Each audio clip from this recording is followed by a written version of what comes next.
अब आगे लेकर चलेंगे पड़ताल को और आपको एक ऐसी ही एक और कहानी सुनाएंगे, एक और दास्तान सुनाएंगे, एक और पड़ताल दिखाएंगे और आपको पूरी कोशिश करेंगे कि आप समझें कि ऐसे सिस्टम नहीं चलता है, या ऐसी दुर्गति नहीं होती, ऐसी तस्वीर ऐसे नहीं देखने को मिलती अगर समय पर आप सजग हो जाते तो। लेकिन अब मैं वो दिखाऊंगा, अब ये पड़ताल में अब आपको वो दिखाऊंगा कि कैसे सब विवश हो जाते हैं किसी एक आदमी के आगे। अब आपको वो दिखाऊंगा। तो दूसरी पड़ताल की ओर रुख करेंगे। दूसरी पड़ताल है लखीमपुर खीरी से।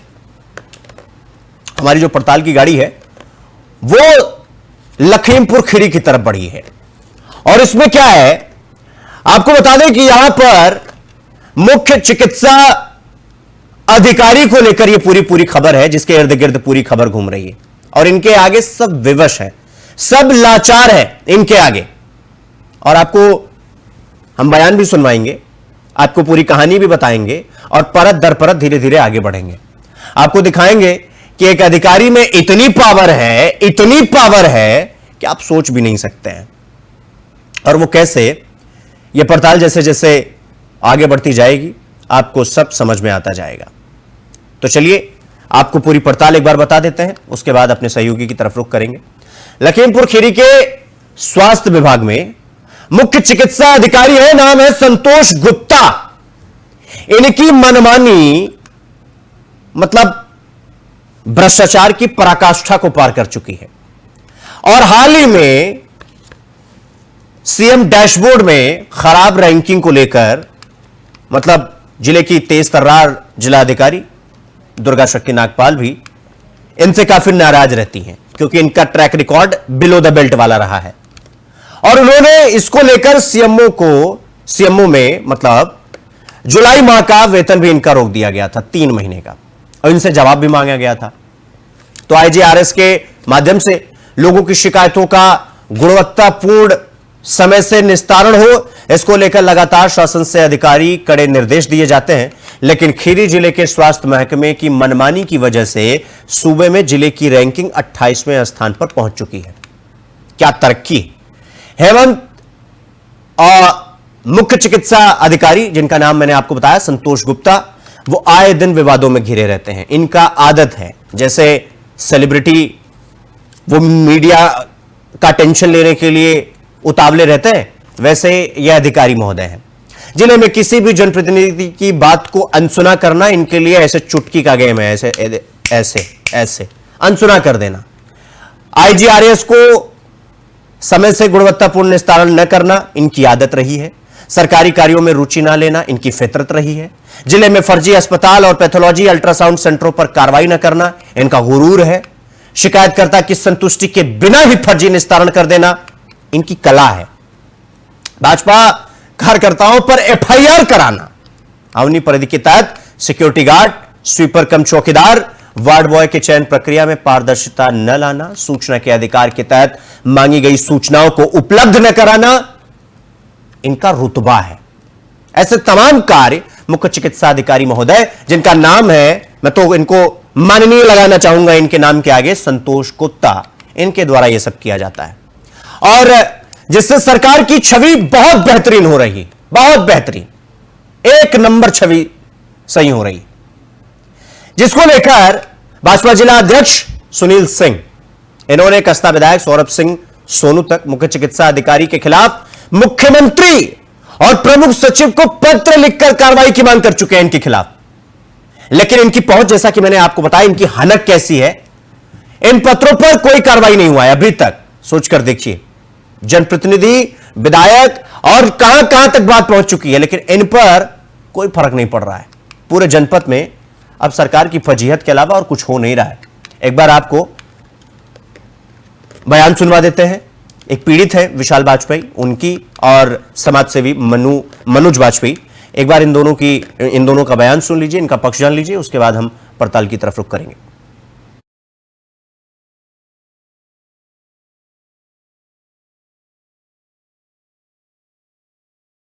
को मैं अपनी पत्नी को डिलीवरी के लिए जया हॉस्पिटल गया था, जहां उन्होंने उनसे कहा था कि नॉर्मल डिलीवरी कर देंगे। उसके 2 घंटे बाद उन्होंने कहा कि ऑपरेशन करना पड़ेगा, शोल्डर फंसा हुआ है बच्चे का, जो कि मौखिक रूप से बताया था। हमने कहा आप करिए जो आपको ठीक लगे डॉक्टर है।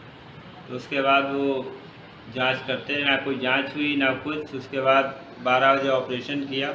ऑपरेशन करने के बाद मेरी बच्ची ख़त्म हो गई वहीं। उसके बाद डॉक्टर वहाँ से फरार हो गए, जिसकी मैंने लिखित सूचना सामुदायिक स्वास्थ्य केंद्र गोला दी। जिसके बाद अस्पताल सीज कर दिया गया था, उन पर मुकदमा भी दर्ज हुआ था डॉक्टरों पे। लेकिन अभी तक 6 महीने हो गए, अस्पताल संचालित हो रहा है, चल रहा है। ऐसे ही घटनाएं होती रहीं, ना सीएमओ साहब सुन रहे हैं ना ही कर रहे हैं। संतोष कुमार गुप्ता जी का कहना है कि सामान निकालने के लिए हमने 50,000 रुपये की फ़ाइन लगा के हॉस्पिटल खोला था, जो कि अब उसमें इलाज चल रहा है, बाकायदा सब जांचें हो रही हैं, सब कुछ वैसे ही चल रहा है। ना ही कोई सज़ा मिली, ना ही मेरी कोई यहाँ से विवेचना कोर्ट भेजी गई। सब दबाव में रहे इधर उधर के लोगों के। संतोष कुमार गुप्ता जी का यही रवैया। गोला में पता नहीं कितने हॉस्पिटल हैं, ऐसे रोज़ ही घटना होती, किसी कोई नहीं सुनवाई होती, सब ऐसे ही चल रहा है डग्गा मारी का खेल। चाल वाजपेयी है। आपको बताना चाहता हूँ कि जिला लखीमपुर खीरी की स्वास्थ्य सेवाएं बदहाल हो चुकी हैं। पूरे जिले में स्वास्थ्य सेवाएं लचर हो चुकी हैं और भ्रष्टाचार अपनी चरम सीमा से ऊपर जा चुका है। स्वास्थ्य विभाग में भ्रष्टाचार अपनी नई नई ऊंचाइयां गढ़ रहा है। इसी के क्रम में हमारे जिले के मुख्य चिकित्सा अधिकारी, जो कि अपने संरक्षण में पूरे जिले में अवैध अस्पतालों का संचालन करवा रहे हैं, अपने अधीनस्थ अधीक्षकों को पूर्ण संरक्षण दे रखा है और उस संरक्षण की आड़ में आम जनमानस का शोषण किया जा रहा है, अत्याचार किया जा रहा है। आए दिन आप देखते होंगे कि जिले में एक अस्पताल आज बंद होता है और दूसरे दिन वही अस्पताल दूसरे नाम से उसी स्थान पर पुनः लेन देन करके खोल दिया जाता है। आपको बताना चाहता हूं। तो आपने पीड़ित को और समाज सेवी को आपने सुना कि सीएमओ साहब कितने पावरफुल हैं कि जिला अधिकारी से लेकर मुख्यमंत्री तक ये बात पहुंच जाए, कोई फर्क नहीं पड़ता है। चूंकि कहते हैं ना कि रामचरितमानस में एक लाइन है, दोहा है कि किसी वीर की शासन पाई तब सुग्रीव अकाड़े जाई। तो ऐसे ही संतोष कुमार जी, अब इनके पीछे वीर कौन खड़ा है ये जानने की जरूरत है, और वो वीर कौन है हमारे सहयोगी अपने पड़ताल में हमें बताएंगे। अरविंद अवस्थी लखीमपुर खीरी से हमारे सहयोगी हमारे साथ जुड़ गए हैं। अरविंद, ये जो सीएमओ साहब है संतोष, जिनका जिक्र हम कर रहे हैं, भाई ये है कौन और इन पर किसी का कोई प्रभाव क्यों नहीं पड़ पा रहा है? परमात्मा का आशीर्वाद है क्या इन पर? बिल्कुल शिवम जी, बताना चाहूंगा कि जिस तरीके से लखीमपुर खीरी में स्वास्थ्य व्यवस्था को लेकर लचर व्यवस्थाएं हैं और लगातार जो है जनप्रतिनिधि से लगा करके और सभी लोग जो है लेटर अपने पैड पे बाकायदा दिए हैं, और यहाँ तक कि जो उत्तर प्रदेश के जो मुख्यमंत्री योगी आदित्यनाथ जी हैं उनसे भी मिलने गए और इनकी आबिती बताई कि इस तरीके से इनकी हरकतें यहाँ लखीमपुर खीरी में हैं और इससे जो है जनता को काफी नुकसान हो रहा है। जो पीड़ित है उसको न्याय नहीं मिल पा रहा है। लगातार इनके यहाँ जो है स्वास्थ्य सेवाओं को लेकर के इनके सीएमओ ऑफिस के चक्कर काटते हैं, लेकिन उसके बाद अपने जो इनका गेट है वो साकू के दरवाजों से बना हो, जिसमें एसी लगी है, तीन एसियों का जो है उपयोग करते हैं, उसमें बैठ करके किसी जनता की फरियाद को नहीं सुनते हैं। एक इनकी तानाशाही रवैया है। इसी मामले को लेकर के अभी कुछ दिन पूर्व में जो है भाजपा के मंडल अध्यक्ष और सक्रिय कार्यकर्ता जो थे देवेंद्र चतुर्वेदी एक अस्पताल में इनके निरीक्षण करने पहुंच गए, जिसमें उन्होंने देखा कि डॉक्टर की उपलब्धि नहीं थी, तो उसमें काफी बवाल उनके खामियाजा ये भुगतना पड़ा कि उल्टा ही जो भाजपा के कार्यकर्ता थे उन पर मुकदमा दर्ज किया गया। तो ये माना जाए तो बिल्कुल जो है इनके पे ईश्वर की ही कृपा है जो इस तरीके से ये लखीमपुर खीरी में मनमानी। नहीं अरविंद, ये संतोष जी पर किसी का कोई प्रभाव नहीं हो रहा है, ना नेतागिरी का कोई प्रभाव है, ना अधिकारीगण का कोई प्रभाव है। या तो इन्हें किसी बड़े देवता का आशीर्वाद प्राप्त है या फिर स्वयं ये किसी देवता का अवतार है कि ये जो चाह रहे हैं वो कर रहे हैं और इन तक किसी की पावर पहुंच नहीं पा रही है, काम नहीं हो पा रहा है। मतलब इसको लेकर इन सो कॉल्ड अधिकारी, इन्हें तो साक्षात परमब्रह्म बोल देना चाहिए, इनसे ये पूछा गया कि आप इतनी लापरवाही क्यों कर रहे हैं और आपको क्या लगता है आप तक कोई पहुंच नहीं पाएगा? आप हम ब्रह्माष्टमी वाली फीलिंग लेकर पैदा हुए हैं क्या? जी बिल्कुल शिवम जी, बताना चाहूंगा कि जिस तरीके से आपने कहा बिल्कुल सही बात है कि इनसे कई बार मीडिया के लोग भी जो है सवाल करने के लगे, लेकिन इतने ना कुछ आदमी है कि इनके पास जो अगर कोई मीडिया का सवाल पूछने जाएगा तो उसको जो अपने कमरे में उसके परिवार को मर जाने की धमकी दिए थे। अभी कुछ दिन पूर्व सुर्खियों में आए थे, जो इन्होंने अमर उजाला के पत्रकार थे जो उनके यहाँ ऑफिस में एक रिपोर्ट को लेकर के उनके द्वारा भ्रष्टाचार किए गए, तो उसको पूछने के इनका पक्ष जानने के लिए इनके ऑफिस पहुंच गए थे। तो उनको भी इन्होंने उनके कहा कि तुम्हारा परिवार मर जाएगा, तुम्हारा घर परिवार खत्म हो जाएगा, कोई डॉक्टर इलाज नहीं करेगा। इस तरीके से इनके बयान रहते हैं, आए दिन सुर्खियों में रहते हैं और हर तरीके से। लेकिन सवाल ये खड़ा होता है कि डिप्टी सीएम जो ब्रजेश पाठक हैं उनके तक भी लोग मिलने गए और उनकी कार्यकर्तृत्व को बताया और उनके जो द्वारा किए गए कार्यों की पूरी समीक्षा और पूरी कुंडली खोल के उनके सामने रख दी गई। लेकिन सवाल ये खड़ा होता है कि कुछ विभागीय लोग इन्हीं के जो सूत्रों से हम लोगों को बताया कि जो इनके उच्च प्रमुख सचिव हैं स्वास्थ्य जो है उनके खासम खास है, इस वजह से इनकी जो यहाँ की रिपोर्ट जाती है, जो इनका वो जाता है वो वहीं पे जो है दब के और रह जाती है और इनके पे कोई कड़ी कार्रवाई नहीं हो पाती है। इस वजह से जो है यहाँ पे इनका बोलबाला जिले में चल रहा है। जी नहीं तो अरविंद, फिर तो यही बात होगी कि सैया भाई कोतवाल तो डर का है का। अब इन्हें भी पता है कि इनसे बड़े रैंक के अधिकारी के सबसे ये लाडले हैं, तो इन्हें कोई टेंशन की बात नहीं है। लेकिन सवाल तो ये है कि अगर जिलाधिकारी की भी इन पर नजर है और बात उप मुख्यमंत्री आप बता रहे हैं कि उन तक भी पहुंच चुकी है, तो फिर वो अधिकारी जो इनसे ऊपर है वो उप मुख्यमंत्री या जिलाधिकारी से ऊपर है क्या?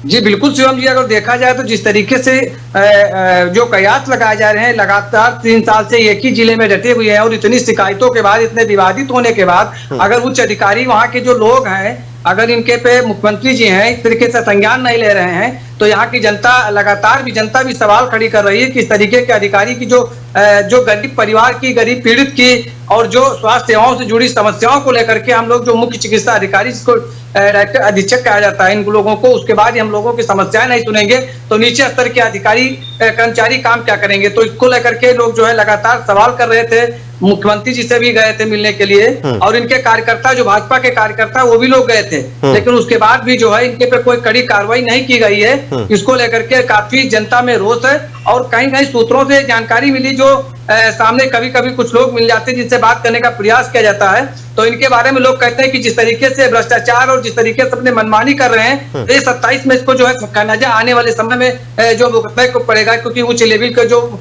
नेता बैठे हैं, जो जिले के जनप्रतिनिधि हैं, लगातार इनकी शिकायत कर रहे हैं, तो उनकी भी बात का अगर संज्ञान नहीं ले रहे हैं, तो हम लोग तो जनप्रतिनिधि इसलिए चुनते हैं कि हमारी लोगों की आवाज मुख्यमंत्री तक पहुंचाई जाए, ऊपर के अधिकारियों तक पहुंचाई जाए, जिससे कि जो है हम लोगों को न्याय मिल सके और जो सरकार द्वारा स्वास्थ्य सेवाएं लागू की जाती है वो अच्छे तरीके से जनता के बीच में आकर के प्रभावी हो। लेकिन इसका सब कुछ जो है संतोष गुप्ता के पावर के आगे जो है सब उलट ही नजर आ रहा है। जी नहीं तो फिर ये गुप्ता जी में इतनी जो पावर का जिक्र आप कर रहे हैं कि ये पत्रकारों को भी धमका देते हैं, जिलाधिकारी के प्रभाव इन पर नगण्य हो जाते हैं, उप मुख्यमंत्री तक बात पहुंच जाती है लेकिन इनके कानों तक जू नहीं रेंगता है, तो फिर ये अपनी ड्यूटी करते हैं कि नहीं करते हैं? और ये जो आप कह रहे हैं लगातार ये सुर्खियों में बने रहते हैं, ऐसा क्या कारनामा इन्होंने कर दिया है जो ये देश इन पर कर्जदार हो गया है, देश इनका?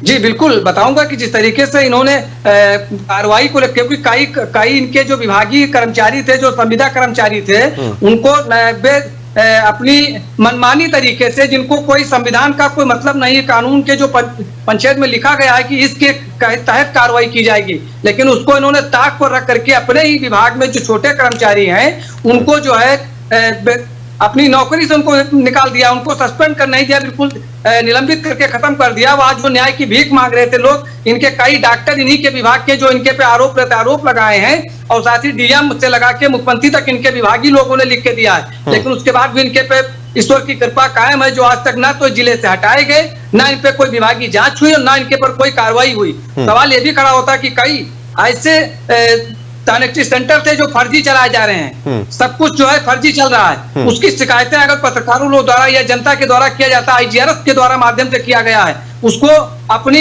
आनंद रवैये के चक्कर में तो किसी न्याय जो पीड़ित होता है उसकी न्याय नहीं सुनते और फर्जी आख्या लगा करके उसको जो है संतुलित करते हैं, और जो पीड़ित पक्ष होता है उसकी बात ना सुन के जो दूसरा पक्ष होता है उसको जो है संपर्क करवा करके उससे कहते हैं कि जाके इसके पे दबाव बना करके और इसको जो है तुरंत माइनस करो, यहाँ से जाकर के हम लोग माइनस करते हैं। तो एक IGRF में 2-2 ढाई महीने लगा करके जो मुख्यमंत्री पोर्टल होता है उस पर लोग को न्याय होती है कि सुधार होगा, और जो है जो सरकारी कर्मचारी बैठे हैं इनकी जो हालात है उनको उस पर दिखाने की कोशिश करें, लेकिन उसको भी जो है चलिए ठीक है करते हैं। तो ठीक है अरविंद मुख्य चिकित्सा अधिकारी संतोष गुप्ता और ठीक है हमारे साथ जुड़ गए। संतोष गुप्ता जी से बात हो रही है मेरी? संतोष गुप्ता जी से मेरी बात हो रही है? व्यस्त है, कृपया कुछ समय। संतोष जी, एक बार फिर से लगाया जाए। संतोष गुप्ता जी को एक बार फिर से कॉल किया जा रहा है। मुख्य चिकित्सा अधिकारी हैं, इन पर तमाम तरह के आरोप हैं।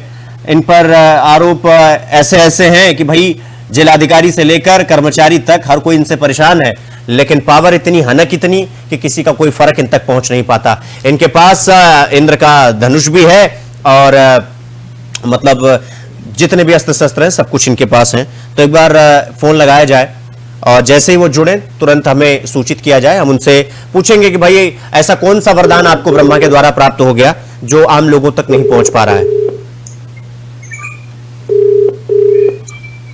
तो उनको कॉल किया जा रहा है, अगर फोन उठा लेंगे तो।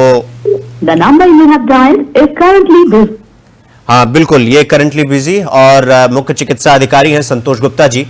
अब ये फोन काटना शुरू कर चुके हैं। इसका मतलब ये है कि चोर की दाढ़ी में तिनका, ये बात तो संतोष गुप्ता जी ने आखिरी मुहर लगा दी है इस मुहावरे पर।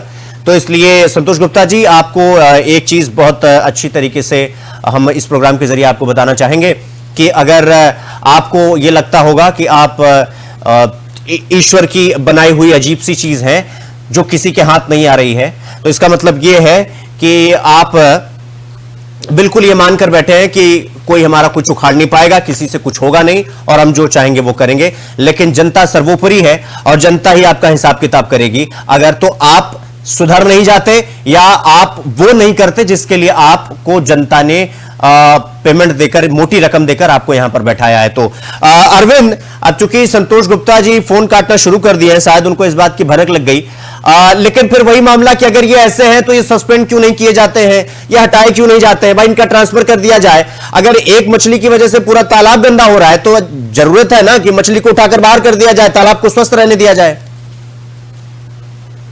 जी बिल्कुल शिवम जी, अभी हमें जो इनके विभागीय लोग जो इनके पे आरोप लगाए थे उन्हीं के द्वारा सूत्रों से प्राप्त जानकारी के अनुसार ये हुआ था कि जो पोस्टिंग को लेकर के वहां कुछ जो है चढ़ावा की बात चलाई जा रही है कि वहां पे जो है लक्ष्मी माता का चढ़ावा हुआ, इस वजह से इनको जो अधिकारी, उच्च अधिकारी लोग हैं वो अब, क्योंकि अब पूरा करने का समय पूरा करने का उन्होंने वादा किया होगा कि इनका समय पूरा होगा, इतने दिन के लिए जाएंगे और आप ये रकम देके यहाँ पे जाके अपना काम। एक सेकंड अरविंद, अरविंद एक सेकंड, हमारे साथ मनोज वाजपेयी समाज सेवी हमारे साथ जुड़ गए। मनोज जी, मेरी आवाज आ रही है आप तक? जी सर। जी मनोज जी, ये जो मुख्य चिकित्सा अधिकारी हैं संतोष गुप्ता जी, इनके बारे में इतना बखान हम लोगों ने सुन लिया और आप लोगों ने एड़ी चोटी का जोर लगा लिया, सब कुछ कर लिया, लेकिन इन तक किसी का कोई प्रभाव नहीं पहुंच पा रहा है। क्या मतलब इनको इतनी शक्ति कहां से मिल रही है और आप क्या कहना चाहेंगे? सर, इनके संरक्षण में पूरा जिले में आप समझ लीजिए कि इतने असीमित अवैध अस्पताल चल रहे हैं और पता नहीं इनको कहां से किसका संरक्षण प्राप्त है। नहीं तो इतना ज्यादा करप्शन फैला रखा है इन्होंने जो मतलब सारी सीमाएं पार हो चुकी हैं उस करप्शन की। तो इतनी पावर इनसे कहां मिल रही है? कौन है इनके पीछे का? मतलब कहते हैं ना कि गुरु बलवान तो चेला पहलवान, इनका गुरु कौन है जो इतना बलवान है कि किसी की शक्ति इनसे टकराने के बाद अपने आप चूर चूर हो जा रही है? इस विषय में तो सर नहीं जानकारी, लेकिन हाँ इनकी पहुंच कहीं ना कहीं जाहिर सी बात है संरक्षण किसी बड़े लोगों का ही होगा, तभी ये यहाँ पर इस तरीके से फलभूत हो रहे हैं। नहीं तो मनोज जी आप लोगों ने इनकी शिकायत की जिला अधिकारी से या और बड़े अधिकारी से? जी सर, मैंने कई जगह बहुत ही उच्च अधिकारियों तक शिकायतें की, कई बार की, और इन्हीं के संरक्षण में एक हमारे यहाँ पे सीएचसी चलती है गोला गोकर्णनाथ, वहां पर एक डॉक्टर है, वो अधीक्षक है, वो स्वयं अपने आप एक फर्म बनाकर अवैध रूप से कारोबार कर रहे हैं सरकारी पद पर रहते हुए, और इनका संरक्षण उनको प्राप्त है सीएमओ साहब का। अच्छा, सीएमओ साहब का संरक्षण प्राप्त है और ये अपनी मनमानी कर रहे हैं? जी, करोड़ों रुपए का गबन किया गया है। मेरे पास उनके बैंक अकाउंट्स की डिटेल है, उनके तमाम रिकॉर्ड मेरे पास हैं, बहुत से साक्ष्य हैं, बहुत से प्रमाण हैं। उन साक्ष्यों के साथ कई बार मैंने शिकायतें की, लेकिन शिकायत का उसमें जो कारण बनता था, जिसके विरुद्ध शिकायत की जा रही है, वही व्यक्ति अपने विरुद्ध जांच कर रहा है, अपने विरुद्ध कमेटी गठित कर रहा है, जांच कमेटी बना रहा है। वाह, ये तो बहुत बढ़िया है मनोज जी। मतलब हमने को जिम्मेदारी दे दी गई कि हम अब तुम्हारे अंदर क्या गलती है जरा बताना हमें, है ना? डीएम साहब की जांच जो है उनका अर्दली कर रहा है, ये आप समझ लीजिए। नहीं मनोज जी, फिर तो बहुत बढ़िया है। मतलब दूध की जिम्मेदारी बिल्ली को दे दी गई है, बहुत बढ़िया है ना? मनोज जी, फिर अब इनका कैसे इलाज होगा? मतलब कुछ ना कुछ तो करना पड़ेगा ना, ये तो सरदर्द बन गए अब तो। बिल्कुल बिल्कुल सर, इनके विरुद्ध कठोर कार्रवाई होनी चाहिए, शासन से, प्रशासन से। उच्च स्तर की इनके विरुद्ध जांच होनी चाहिए, आय से अधिक संपत्तियों की इनकी जांच होनी चाहिए। और गोला गोकर्णनाथ में एक डॉक्टर तैनात है गणेश कुमार, जिस पर इनकी बहुत ही ज्यादा कृपा है। अच्छा। वो डॉक्टर इनकी कमाई का मेन स्रोत है। करोड़ों रुपए का उसने गबन किया है। जितना मद आता है सरकारी खजाने में वो सारा गबन करना उसका उद्देश्य है। उसके लिए उसने कई बैंक अकाउंट खुलवा रखे हैं। वो फंड वहां से निकाल कर अपने अकाउंट में ट्रांसफर कर लेता है और लाखों लाख रुपए की उसके एफडीआर है, उसके बैंक अकाउंट की डिटेल मेरे पास। हाँ, नहीं तो फिर जो आप आरोप लगा रहे हैं, आपके पास इसके साक्ष्य है, सबूत है इसके? जी बिल्कुल, मेरे पास हर एक जो बात मैं कह रहा हूं उसके प्रमाण है, मेरे पास साक्ष्य हैं। हाँ, तो मनोज जी, अगर आप कह रहे हैं करोड़ों का गबन हुआ है, तो आपकी इस पहल में आपकी इस जो नई पहल है, आप चाहते हैं कि सब कुछ ठीक हो, उसमें हम आपका साथ देंगे, लेकिन हमें प्रॉपर उसके लिए सबूत चाहिए। आप हमें दे सकते हैं वो साक्ष्य?